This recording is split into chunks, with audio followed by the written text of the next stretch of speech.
امریکہ کے سابق صدر ڈونلڈ ٹرمپ پر ہش منی کیس میں جو مقدمہ چل رہا تھا انہیں اس میں مجرم قرار دے دیا گیا ہے۔ ان پر لگے 34 کے 34 الزامات میں جوری نے انہیں قصوروار پایا۔ ہش منی کیس کی تفصیل بتانے سے پہلے میں آپ کو یہ بتا دوں کہ نیو یارک میں یہ ٹرائل ہوا اور 2 دن تک ججز نے اس پر بحث کی، اور جیسے ہی ٹرائل ختم ہوا تو سابق صدر ڈونلڈ ٹرمپ نے باہر آ کر میڈیا سے بات کرتے ہوئے یہ کہا کہ ان پر یہ جو عدالتی فیصلہ ہے یہ غلط ہے۔ ان کا یہ کہنا تھا، انہوں نے جج پر الزام لگایا کہ وہ غیر منصفانہ تھے، وہ باعث تھے، اور اب صدر ٹرمپ کا یہ کہنا ہے، سابق صدر ٹرمپ کا یہ کہنا ہے کہ وہ اس عدالتی فیصلے کو چیلنج کریں گے۔ اس عدالتی فیصلے میں سزا انہیں جولائی 11 کو سنائی جائے گی، اور وہ پہلے ہی کہہ چکے ہیں کہ وہ اس فیصلے کو چیلنج کرنے جا رہے ہیں۔ اگر میں آپ کو اس ہش منی کیس کی تھوڑی تفصیل بتاؤں تو وہ یہ ہے کہ ان پر الزام لگا تھا کہ ان کے جو ایک وقت میں سیاسی فکسر تھے مائیکل کوہن،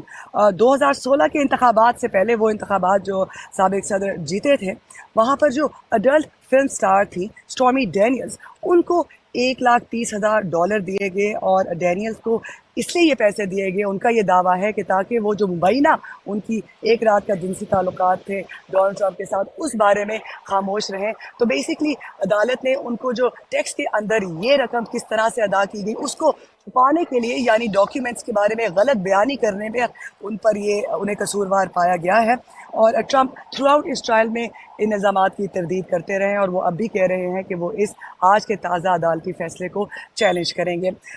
ہش منی ڈیل جو ہے وہ غیر قانونی نہیں ہوتی ہے، لیکن ٹرمپ پر 34 الزامات میں یہ شامل تھا، جیسے کہ میں نے آپ کو پہلے بتایا کہ انہوں نے کوہن سے، جو ان کے فکسر تھے، ان سے کہا کہ وہ اس کی ادائیگی چھپا کر کرے، اور پھر اپنے ڈاکیومنٹس میں انہوں نے اس حوالے سے غلط بیانی کی۔ عدالت نے 6 ہفتوں کے دوران 22 گواہوں کو سنا، جس میں سٹارمی ڈینیلز بھی شامل تھے، مائیکل کوہن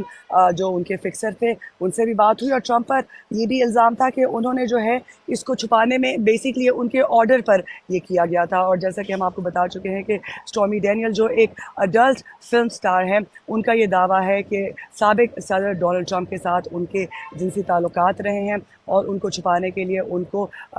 غلط بیانی کر کے اپنے ٹیکس فارمز میں ان کو پیسے دیے گئے، تاکہ یہ ہائڈ کیا جا سکے، یہ چھپایا جا سکے کہ یہ پیسے کس لیے دیے گئے ہیں۔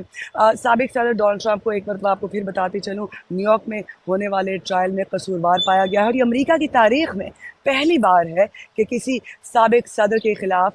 کرمنل ٹرائل شروع ہوا اور اس میں وہ قصوروار پائے گئے۔ اب آگے کیا ہوگا؟ آگے یہ ہوگا، جیسے کہ میں نے آپ کو بتایا کہ سابق صدر جو ہے ڈونلڈ ٹرمپ، وہ اس عدالتی فیصلے، ان کے پاس حق ہے کہ وہ اس کو چیلنج کریں، وہ کہہ چکے ہیں کہ وہ اس فیصلے کو چیلنج کریں گے، اور 2 دن سے جو ہے جوری کے پاس یہ فیصلہ موجود تھا، ان کے پاس ان کا اپنا، وہ آپس میں ڈیلیبریشنز کر رہے تھے کہ کیا فیصلہ کیا جائے۔ اور جوری کی ورکنگ کے حوالے سے اگر آپ کو بتاؤں تو اس میں یہ ہوتا ہے کہ اگر ایک بھی 12 لوگ جو جوری میں شامل تھے، اگر ایک بھی یہ کہہ دے کہ ان کو لگتا ہے کہ یہ الزامات غلط ہیں، تو پھر آپ قصوروار نہیں پاتے، پھر آپ کو مجرم قرار دیا نہیں جا سکتا۔ یعنی کہ اس کیس میں، اس کرمنل